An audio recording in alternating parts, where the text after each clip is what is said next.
Rangia rail ষ্টেচনত দুটাকৈ পিস্তল সহ যুৱক আটক। ৰেল আৰক্ষীৰ তালাচীত আটক নুৰ আলী নামৰ এজন যুৱক।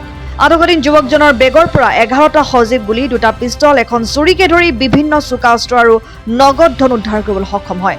বিহাৰৰ বাসিন্দা যুৱকজনে প্ৰাথমিক তদন্তত আহমেদাবাদলৈ যাবলৈ অহা বুলি স্বীকাৰ কৰে।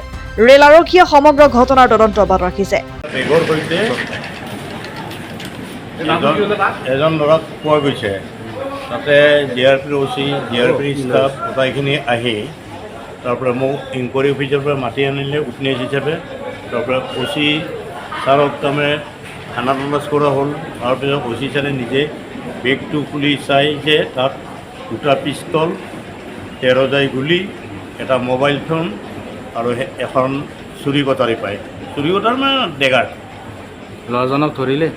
ল'ৰাজন কি নাম আছিলে? ল'ৰাজন নুৰ আহমেদ। ঘৰ ক'ত বোলে? ঘৰ কাটিহাট। 1 নম্বৰ প্লেটফৰ্মত? 1 নম্বৰ প্লেটফৰ্মত পঢ়ি। আৰু কি ডকাইত বুলি সন্দেহ কৰা হৈছে আপোনাৰ? ডকাইতৰ হিচাপে সন্দেহ কৰা গৈছে। আৰু কি এইটো নিয়মীয়া তালাচী নে কি মানে? নহয়, এইটো নিয়মীয়া তালাচী। তাৰমানে GRP-সকলে যিখিনি হোমগাৰ্ড, যিখিনি ষ্টেচন ডিউটি ষ্টাফ আছে আৰু GRPৰ, সেইসকলৰ তাৰমানে নিয়মিত তালাচীত এইখিনি পোৱা গৈছে। News desk report, Assam time.